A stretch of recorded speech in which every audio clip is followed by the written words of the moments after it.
بسم اللہ الرحمن الرحیم۔ کل میں نے بتایا تھا آپ کو کہ حضرت ابراہیم علیہ السلام کی بیوی نے آٹا گوندھ کر روٹیاں بنائی تھی، تو سیدنا ہمارے سردار ہمارے سرکار ابراہیم علیہ السلام نے ان سے پوچھا کہ یہ آٹا کہاں سے آیا اور یہ روٹیاں کہاں سے آئیں؟ تو حضرت سارہ علیہ السلام نے فرمایا کہ آپ اپنے دوست کے پاس گئے تھے نا راشن لینے کے لیے، ہمارے ہاں تو قحط پڑا ہوا ہے، تو یہ آپ کے دوست کی طرف سے لایا ہوا ہی راشن ہم لوگ بنا رہے ہیں اور وہی آپ بھی کھانے والے ہیں۔ حضرت ابراہیم علیہ السلام بہت خوش ہوئے اور سمجھ گئے کہ یہ اللہ کریم کی طرف سے عطا کردہ رزق ہے، چنانچہ انہوں نے پھر یہی فرمایا حضرت سارہ سے کہ ہاں، کوئی شک نہیں کہ یہ آٹا میرے دوست نے مجھے عطا کیا ہے۔ حضرت عبداللہ بن مسعود رضی اللہ سے روایت ہے، رسول اکرم صلی اللہ علیہ وسلم نے ارشاد فرمایا کہ اللہ تعالیٰ نے مجھے اپنا خلیل بنایا ہے جس طرح حضرت ابراہیم کو بنایا۔ حضرت ابن عباس رضی اللہ روایت کرتے ہیں کہ کچھ صحابہ کرام رسول اکرم صلی اللہ علیہ وسلم کا انتظار کر رہے تھے۔ جب آپ اپنے کاشانہ انور سے باہر تشریف لائے تو آپ نے سنا کہ صحابہ کرام یہ تذکرہ کر رہے تھے کہ ابراہیم علیہ السلام خلیل اللہ، حضرت عیسیٰ علیہ السلام کلمۃ اللہ اور روح اللہ، حضرت موسیٰ علیہ السلام کلیم اللہ، حضرت آدم علیہ السلام صفی اللہ۔ تو نبی کریم صلی اللہ علیہ وسلم کو اللہ تعالیٰ نے کیا رتبہ بخشا ہے؟ نبی کریم صلی اللہ علیہ وسلم نے ان کے قریب آتے ہوئے ان کو سلام کیا اور فرمایا، میں نے آپ لوگوں کی باتیں سن لی ہیں، اس میں کوئی شک نہیں کہ اللہ تعالیٰ نے ہر نبی کو نام دیا ہے، تخلص دیا ہے ہر نبی کو۔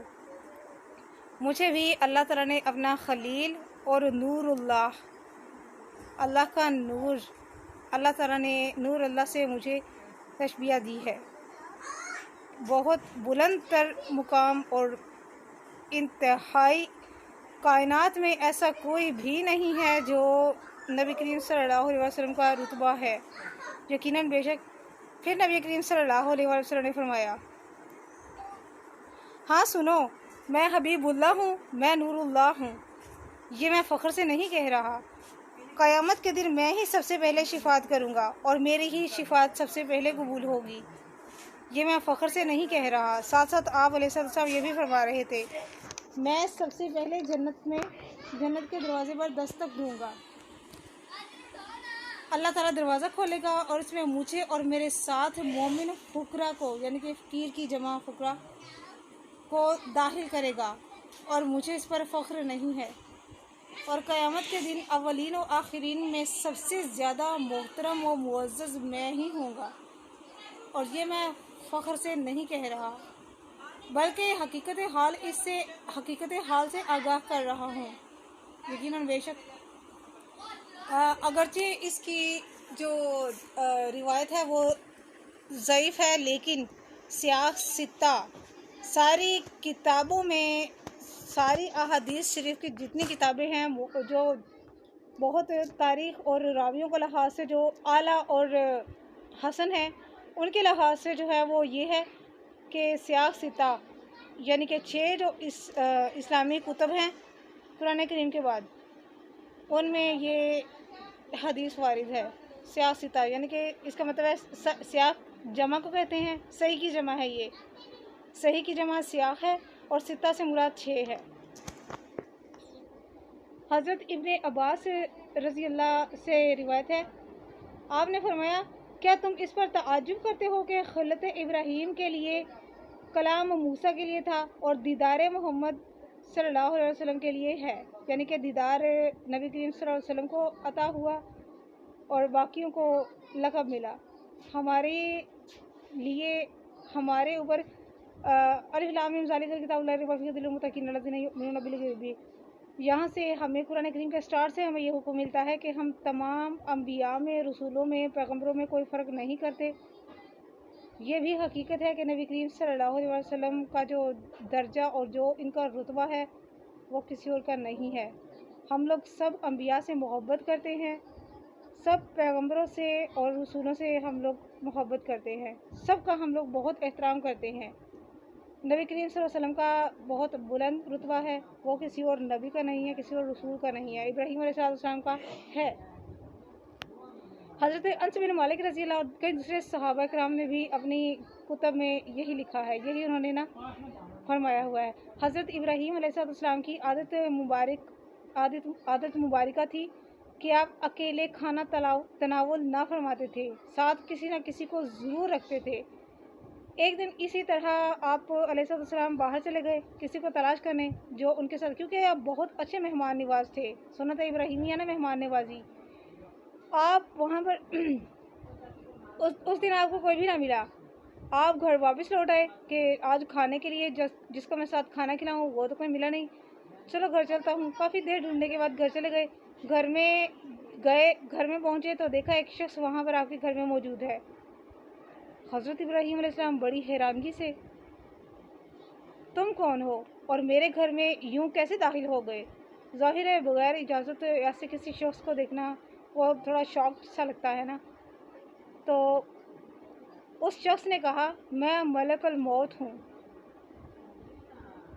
और मैं इस वजह से आया हूँ, मैंने किसी को ख़बर देनी है।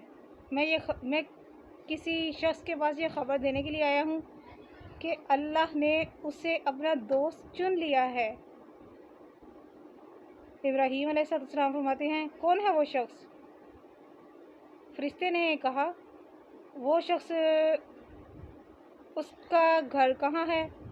इब्राहीम अलैहिस्सलाम ने उनसे पूछा, मलकुल मौत से पूछा, आप मुझे उसका घर बताएं, मैं उसके घर के पास, उसके घर के करीब अपना घर बना लूँगा। जो अल्लाह का दोस्त है, जो अल्लाह का यार है, मैं उसके घर के पास अपना घर बना लेता हूँ, मैं उसके बहुत खिदमत करूँगा। मैं मतलब जितनी सारी तारीफ़ें, जितनी अदब व एहतराम हो सकता था इब्राहीम अलैहिस्सलाम ने किया। फरिश्ते ने कहा, मुबारक हो, वो खलील आप ही हैं, अल्लाह के दोस्त आप ही हैं, अल्लाह ने ये दर्जा आपको अता फरमाया है। इब्राहीम अलैहिस्सलाम ने फिर से पूछा, क्या मैं? फरिश्ते ने कहा, हाँ आप ही हैं, आप ही खलीलुल्लाह हैं, आप ही अल्लाह के दोस्त हैं, अल्लाह ताला ने आपको अपना दोस्त मुंतखब फरमाया है। इब्राहीम अलैहिस्सलाम बहुत खुश हुए। चनाचे यूँ हुआ कि हज़रत इब्राहीम अलैहिस्सलाम को जिस वजह से खलीलुल्लाह का खिताब मिला वो 2-3 अहादीस मैंने आपके साथ बयान कर दी हैं। अब यूँ हुआ, हज़रत इसहाक़ बिन यसार फरमाते हैं, जब अल्लाह ताला ने इब्राहीम को अपना खलील बनाया तो अल्लाह ताला ने आपके दिल में खशियत अलका कर दी। तब से लेके ना, जब से अल्लाह ताला ने इनको खलीलुल्लाह का रुतबा जो है वो अता फरमाया था, तब से आपके दिल की धड़कन दूर से ही सुनाई देने लगती थी, जैसा कि हवा में उड़ते हुए परिंदों के पर फड़फड़ाते हैं। यानी कि उनके दिल की धड़कन जो है वो इतनी दूर से महसूस की जा सकती थी। इसी तरह रसूल अकरम सल्लल्लाहु अलैहि वसल्लम के पास भी ये मोजिज़ा था, वो ये कि आपके सीने मुबारक में ऐसी आवाज़ें आती थीं जैसा कि उबलती हुई हंडिया से आवाज़ आती है। सुभान अल्लाह, वलिल्लाहि मा फ़िस समावाति व मा फ़िल अर्द। यानी कि जो कुछ ज़मीनों आसमान और जो कुछ इनके दरमियान में मखलूक़ात हैं, जो चीज़ें हैं, वो सब के सब अल्लाह ताला का है। अल्लाह के हुक्म के बगैर कोई चीज़ हिल नहीं सकती, कोई चीज़ हरकत नहीं कर सकती। यकीनन बेशक अल्लाह ताला अपनी कुदरत व अज़मत, अदल व हिकमत और लुत्फ़ व मेहरबानी से जो चाहता है वो करता है और वो हर एक के लिए बेहतर होता है। किसी की मजाल नहीं कि जो उसके हुक्म के बगैर कोई चीज़, कोई पता, कुछ भी नहीं हो सकता। अल्लाह ताला का इल्म तमाम मखलूक को मुहीत है, अपने बंदों का कोई राज उससे मुफी नहीं। हम लोग आपस में राज को छुपा लेते हैं, लेकिन अल्लाह ताला से कोई चीज़ छुपी नहीं। ये थी मेरी आज की वीडियो, इंशाल्लाह बाकी करूँगी 127 नंबर आयत कल। बराए मेहरबानी सदके जारी के नीचे शेयर कीजिएगा। जज़ाकल्लाह खैर।